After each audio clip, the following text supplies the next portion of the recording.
Hello everyone and welcome to Study Station. This is me Danish Aziz and you're watching my YouTube channel. Assalamu alaikum.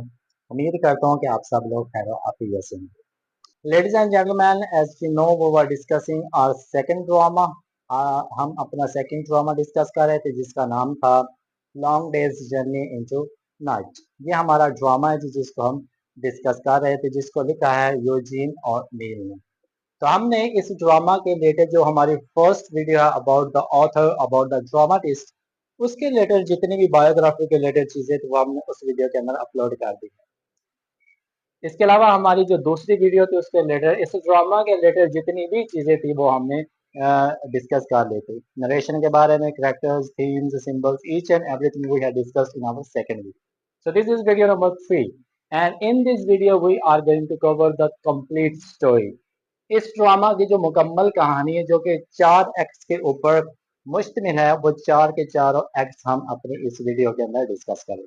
So without wasting of time let me take you our act number 1. Act number 1 से हम अपनी इस कहानी का आगाज करते हैं. तो एक्ट का आगाज किस तरह होता है जी, लेट्स सी. सुबह का वक्त है, मॉर्निंग का टाइम है, 8:30 बज चुके हैं और द ईयर इज 1912, 1912 का साल है और अगस्त का महीना है. अगस्त का महीना है और जो सेटिंग है, जगह है वो कनेक्टिकट है, अमेरिका की एक रियासत जिसका नाम कनेक्टिकट है. कनेक्टिकट के अंदर एक समर हाउस है. उस समर हाउस के अंदर एक टायरॉन फैमिली रह रही है और इसी फैमिली के अराउंड जो पूरा का पूरा ड्रामा है वो घूमता है. सुबह नाश्ते का टाइम हो चुका है जी. जो टायरॉन फैमिली वो अपना नाश्ता मुकम्मल करती है. नाश्ता करने के बाद इसी समर हाउस के अंदर एक सिटिंग रूम है. इस सिटिंग रूम के अंदर जो हस्बैंड और वाइफ है दोनों उस सिटिंग रूम के अंदर चले जाते हैं and they start talking with each other. तो जो मैरी टायरॉन है, वाइफ है, वो अपने हस्बैंड को अपनी बीमारी के बारे में बताती है. इसको एक एडिक्शन लगी हुई थी मॉर्फिन की.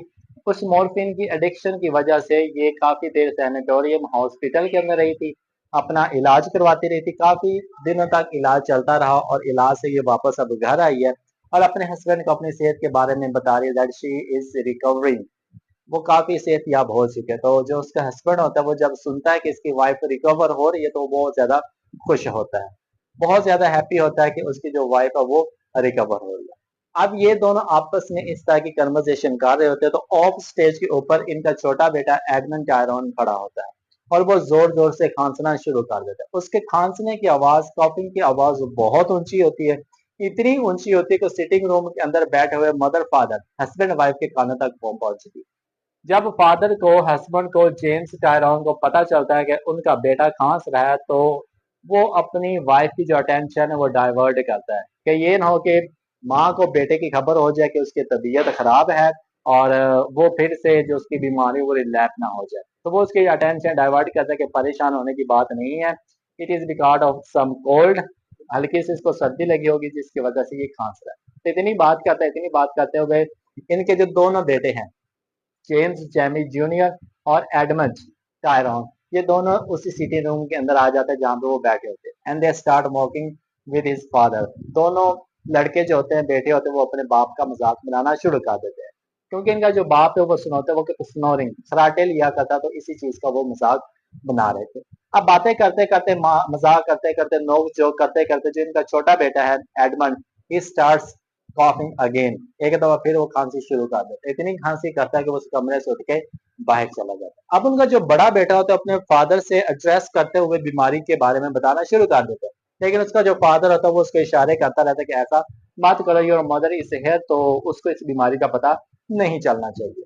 तो उसकी माँ वहां से उठ के चली जाती है तो बाप बेटे को पीछे से स्कोल्ड करता है, जहाँ डांटता है कि तुम अपनी माँ के सामने कम से कम अपने भाई की बीमारी का तो जिक्र मत करो. अभी अभी वो अपनी इलाज करवा के आई है तो ये ना हो कि उसकी जो बीमारी होती है उसे उसको लग जाए. So you need to be care about such thing. इस चीज के बारे में तुम्हें ध्यान रखने की जरूरत. अब ये कन्वर्सेशन होती है बाप और बेटे के दरमियान. अब दोनों ना ख्यालात की दुनिया के अंदर चले जाते हैं. बाप बेटे के बारे में सोचता है कि he is so much sluggish, he is so much idle, ना तो कोई काम करता है, सारा जो पैसा है वो ऐसे ही उड़ाता रहता है, ये जो मनी है उसको वैल्यू नहीं देता. तो इसके कंट्रास्ट में जो उसका बेटा है वो भी इसी तरह के ख्याल सोच रहा था कि my father is so much stingy, he is so much माइजर, ये बहुत ही कंजूस किस्म का आदमी है, ना तो माँ के ऊपर पैसा लगाया ना बेटे के ऊपर पैसा आ रहा है, जो पूरी की पूरी दौलत है वो रियल एस्टेट के अंदर, प्रॉपर्टी के अंदर वो एडजस्ट करा रहा है। तो इसी तरह के ख्यालात ना आपस में वो एक दूसरे से कर रहे होते हैं। तो इसके बाद वो दोनों एग्री करते हैं कि हम कभी भी मदर या वाइफ के सामने अपने बेटे या भाई की बीमारी का जो जिक्र है वो बिल्कुल भी नहीं करें। लेकिन इसका जो बड़ा बेटा होता है वो सम काइंड ऑफ स्केप्टिकल होता है, शक्की मिजाज का होता है। तो अपने फादर को कहता है बात तो ठीक है जी, हम एग्री कर लेते हैं, लेकिन मैंने कल रात को देखा था कि हमारे टेरेस के ऊपर एक खाली कमरा था, उस कमरे के अंदर मदर गई थी, मैरी गई थी, और मैंने कुछ आवाजें सुनी थी। तो जब मैंने देखा तो मुझे लगा कि she is taking morphine again. तो मुझे नहीं लगता कि ये इस बीमारी से पाक हुई या इस बीमारी से इसका बेहतरी आ रही है, मुझे इस चीज का नहीं लगता। तो इसका फादर कहता है कि नहीं, ऐसी कोई बात नहीं, तुम्हारी नेचर यही ऐसी है कि तुमने इंसानों के अंदर से नेगेटिव एस्पेक्ट निकालने होते हैं। So there is no need to get worry about such thing. वो रिकवर हो रही है, वो काफी बेहतर हो रही है, तो आप इस बारे में परेशान मत हो। तो दोनों फादर और जो सन होता है वो वहां से चले जाते हैं। मदर और उनका जो छोटा सन होता है एडमंड टायरॉन, वो उस सिटिंग रूम के अंदर आ जाता है। दोनों माँ और बेटा आपस में बातें करना शुरू करते हैं। माँ अपना हाल बताती है, बेटा अपना हाल बताता है, और माँ अपने बेटे से वादा करती है कि she will take care of her self. जो भी अपनी सेहत का ख्याल है वो कहती है कि मैं मुकम्मल तौर पर अपनी सेहत का ख्याल रखूंगी, तुम मेरी सेहत के बारे में फिक्रमंद मत होना, तुम अपना ख्याल रखना। तो जब वो कहते हैं कि तुम अपना ख्याल रखना, मैं अपना ख्याल खुद रख लूंगी, तो यहाँ पे जो आपका एक्ट नंबर 1 है वो खत्म हो जाता है। जी, तो एक्ट नंबर 2 का स्टार्ट कहाँ से होता है? एक्ट नंबर 2 का स्टार्ट भी सेम ही पोजीशन, सेम ही जगह से होता है, सिटिंग रूम के अंदर। सिटिंग रूम के अंदर जो उनका छोटा बेटा है Edmund Tyrone, he was sitting over there. दोपहर का वक्त है, लंच का टाइम है, 12:45 हो चुके हैं। उस सिटिंग रूम के अंदर इनके घर की जो मेड है कैथलीन, वो उस रूम के अंदर आ जाती है and she start flirting with Edmund, और वो एडमंड के साथ फ्लर्ट करना शुरू कर देती है। कैरेक्टर्स के अंदर आपको बताया था कि जो कैथलीन का कैरेक्टर है ये सम काइंड ऑफ फ्लर्टी और ड्रिंकिंग हैबिट्स के ऊपर बेस करता है। तो जैसे ही वो रूम के अंदर आती है वो एडमंड के साथ फ्लर्ट करना शुरू कर देती है। एडमंड उसको रोकता है और सजेस्ट करता है it is time for lunch, तो जाओ घर के जो बाकी मेंबर्स हैं उनको बुला के लाओ ताकि हम लंच खा सकें। तो कैथरीन वहां से चली जाती है। कैथरीन के जाने के बाद उनके घर का जो बड़ा बेटा होता है जेम्स जैनी जूनियर, वो सिटिंग रूम के अंदर आ जाता है। दोनों भाई इकट्ठे बैठ जाते हैं। They start talking about their mother, कि किस तरह से वो एडिक्ट हुई थी, किस तरह से उनका इलाज चला था, अब आके उनकी रिकवरी किस तरह से जाए। They discuss each and everything. जब वो बातें कर रहे होते हैं उनकी जो माँ होती है वो उस कमरे के अंदर आ जाती है and she start telling to them के अपने बाप की ज्यादा से ज्यादा रिस्पेक्ट करो। क्यों?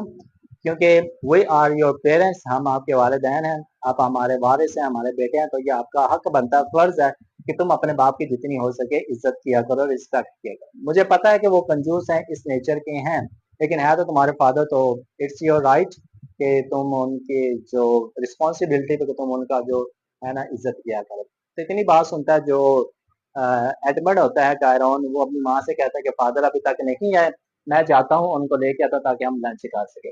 जैसे ही एडमंड टायरॉन उस रूम से बाहर आता है, अब उस रूम के अंदर दो लोग रह जाते हैं, एक माँ और एक उनका बड़ा बेटा James Jamie junior.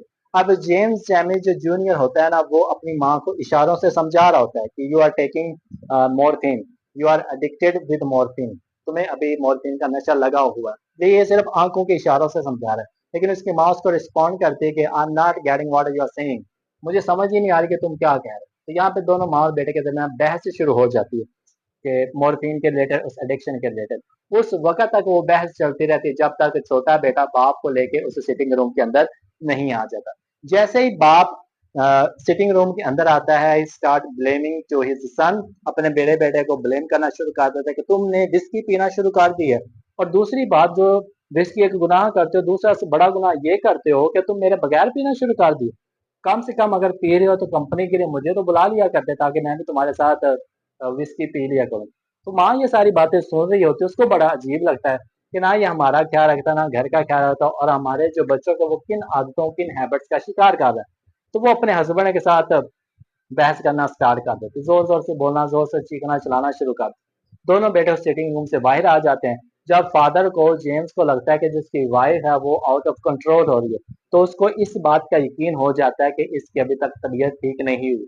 She is still addicted to morphine, अभी तक ये मोर्फिन का नशा कर रही है क्योंकि इसकी नेचर, इसकी फितरत इससे गुस्से से मुझे लग रहा है। तो वो वहां पे एक जुमला कहता है कि मुझे कभी भी तुम्हारे ऊपर यकीन नहीं करना चाहिए था। मुझे मेरा बड़ा बेटा भी कहता है कि तुम अभी तक नशा करती हो, लेकिन मैंने उसकी बात को इग्नोर किया, मैंने तुम्हारे ऊपर यकीन किया, तो मुझे अब यकीन हो चुका है कि मुझे तुम्हारे ऊपर यकीन नहीं करना चाहिए। तो इस तरह की जो फादर है वो इस तरह की जो बातें हैं वो हस्बैंड अपनी वाइफ से कहा रहा है। अब इस तरह बातें करते करते बाहर जो हॉल के अंदर एक फोन की घंटी बजती है। उनका जो बड़ा बेटा होता है जेम्स जैमी, वो फोन उठाता है, आगे से एक डॉक्टर बोल रहा होता है, और ये जो डॉक्टर होता है वो इसके छोटे भाई एडमंड का डॉक्टर होता है। एंड ही सेज कि आज आफ्टरनून में एडमंड का चेकअप किया जाएगा और तुम्हारे बीमारी के बारे में बताया जाएगा ये कौन सी डिजीज फेस कर रहा है। तो वो सारे घर के अंदर बात फैला देते, तो माँ उसके कहते कि डॉक्टरों को कुछ भी पता नहीं होता, दे आर जस्ट यूजलेस, अगर उनको इतना पता होता तो वो मेरी बीमारी का इलाज ना ढूंढ लेते। तो डॉक्टर को कुछ भी पता नहीं होता, तुम्हें परेशान होने की जरूरत नहीं है। अब मेरा टाइम हो चुका कि मैं टेरेस पे चली जाती हूँ। अब जब बड़े बेटे को पता चलता है कि माँ टेरेस पे जा रही, तो उसका ख्याल एक दफा फिर चला जाता है कि ये मोर्फिन का नशा करने जा रहे। तो दोनों बेटे अपनी माँ को रोक के सिटिंग रूम के अंदर ले आते हैं और तीनों बहस करना शुरू कर देते। तब माँ जाके बताती है कि एडमंड को जो भी बीमारी लगी है मुझे अभी तक पता तो नहीं, लेकिन इस बीमारी का जो कसूरवार है, ब्लेम किया जा सकता है, वो सिर्फ मुझे ही किया जा सकता है। पहली रीजन इसकी ये है कि मैंने तुम्हारे फादर जेम्स से शादी की, ना वो तुम्हारा ख्याल रखता है ना मेरा ख्याल रखता है। दूसरी रीजन ये है कि मैंने अपनी जिंदगी के अंदर एक कसम ली थी, मैंने उस कसम को तोड़ा, जिसकी वजह से ये बीमारी एडमंड को लगी हुई। अब वो कसम क्या थी? एडमंड के पैदा होने से पहले हमारे यहाँ एक और बेटे की पैदाइश हुई थी जिसका नाम था यूजीन। उसकी पैदाइश हुई, पैदाइश होने के बाद उसके एक बीमारी लगी जिसका नाम था मीजल्स, जिसको हम खसरा भी बोलते हैं। हम उसका अच्छे तरीके से प्रॉपर इलाज नहीं करवा सके थे, जिसकी वजह से उसकी मौत हो चुकी थी। उसकी मौत हुई तो मैंने खुद से प्रॉमिस किया कि अब मैं किसी बच्चे को बर्थ नहीं दूंगी, मैंने खुद से प्रॉमिस किया, लेकिन मैंने अपना प्रॉमिस तोड़ा। प्रॉमिस तोड़ के एडमंड की बर्थ हुई, तो उसी जो मैंने प्रॉमिस वादा तोड़ा था खुद से, उसी की जो सजा है वो इसको इस बीमारी की सूरत में मिल रही। तो इसकी बीमारी को वो खुद को ब्लेम करती है, वो रीजंस बता देती है कि इस वजह से इसको ये बीमारी लगी हुई है। जैसे वो बीमारियों के बारे में बताते तो जो एक्ट नंबर 2 है वो यहाँ पे खत्म हो जाता है। जी, अब हम डिस्कस करते हैं जी अपना एक्ट, जो कि एक्ट नंबर 3 है। अब इस एक्ट के अंदर क्या होता है? जो घर की मदर है, मैरी टायरॉन, वो सिटिंग रूम के अंदर अकेली बैठी हुई है and she is thinking something, कि इतने के अंदर जो घर की मेड है वो उस सिटिंग रूम के अंदर आ जाती है। जैसे ही रूम के अंदर मेड आती है, तो जो मैरी के टायरॉन होती है ना, वो उस मेड को अपने ख्वाबों के बारे में बताना शुरू कर देती है कि जब मैं जवान हुआ करती थी तो मेरी इस तरह के ड्रीम्स थे। I wanted to become a nun and I wanted to become a pianist. ये दो तरह के प्रोफेशन थे जो मैं अपनी जिंदगी के अंदर करना चाहती थी, लेकिन जब मैं इन चीज़ों को अचीव कर रही थी तो मुझे जेन से मोहब्बत हो जाती है, और मुझे मोहब्बत इस कदर होती है कि मैं अपने इन ख्वाबों को, अपने इन ड्रीम्स को भूल जाती हूँ और मैं सिर्फ इसी की होकर रह जाती हूँ। लेकिन अब मैं दुआ करती हूँ कि मेरे जो ड्रीम्स थे वो पूरे हो जाएं, या जो कुछ भी मुझे चाहिए वो पूरा हो जाए, लेकिन मुझे लगता है कि मेरी दुआ कबूल नहीं होती, because I am addicted to morphine. मैं एक नशा करती हूँ, मैं नापाक हो चुकी हूँ जिस तरह से, जिसकी वजह से खुदा मेरी दुआ को कबूल नहीं करता। ये सब बातें वो मेड के सामने कर रही होती है, मेड उसकी बातें सुनती है, उसको तसल्ली देती है, थोड़ी सी तसल्ली देने के बाद वो उस कमरे से चली जाती है। जैसे ही वो उस कमरे से चली जाती है तो वो एक दफा फिर नॉस्टैल्जिया के अंदर, पास्ट के अंदर, मेमोरीज के अंदर एक खुद से ही बातें करना शुरू कर देती है। जैसे ही वो खुद से बातें कर देती है तो बाहर से उनका जो फादर है और उनका जो बड़ा बेटा है वो उस सिटिंग रूम के अंदर आ जाते हैं, और इनके दरमियान फिर बहस शुरू हो जाती है। बहस करते करते जेम्स को पता चलता है कि इनकी जो विस्की है वो घर पे खत्म हो चुकी है, तो अपने बड़े बेटे को लेके बाहर चला जाता है ताकि वो विस्की शराब ला सके। जैसे ही वो बाहर जाते हैं, उनका छोटा बेटा घर के अंदर आ जाता है। जैसे ही वो सिटिंग रूम के अंदर आता है तो वो अपनी माँ को बताता है कि he is suffering with TB, वो ट्यूबरकुलोसिस से सफर कर रहा है, इसको जो बीमारी लगी वो टीबी की लगी। जब माँ सुनते हैं कि मेरे बेटे को टीबी की बीमारी लगी हुई है, शी थिंक्स कि अब मुझे सुसाइड कर लेना चाहिए। लेकिन वो कहती है अगर मैंने सुसाइड की तो जो वर्जिन मैरी है वो मुझे कभी भी मुआफ नहीं करेगी, क्योंकि ये गुनाह है, मैं सुसाइड भी नहीं कर सकती। इतने में जो वालद और सॉरी इतने में जो जेम्स है और जेम्स जूनियर वो बाहर गए होते हैं, वो वापस सिटिंग रूम के अंदर आ जाते हैं, तो माँ उसको बताती है कि हमारे बेटे को ये बीमारी लगी हुई है, मुझे लगता है कि इसकी मौत हो जाएगी, लेकिन फादर जो होता है वो उसको तसल्ली देता है कि परेशान होने की जरूरत नहीं है, ये एक नॉर्मल सी बीमारी है, हम इसका इलाज करवा रहे हैं, so there is no need to get worry about this disease. तुम अपना ख्याल रखो, अपनी सेहत का ख्याल रखो, इसको कुछ भी नहीं होगा। तो यहाँ पे जो एक्ट नंबर 3 है वो एंड हो जाता है। जी, अब हम डिस्कस करेंगे जी अपना आखिरी एक्ट, एक्ट नंबर 4। इस एक्ट का आगाज वहीं से होता है जहाँ पे एक्ट नंबर 3 खत्म होता है।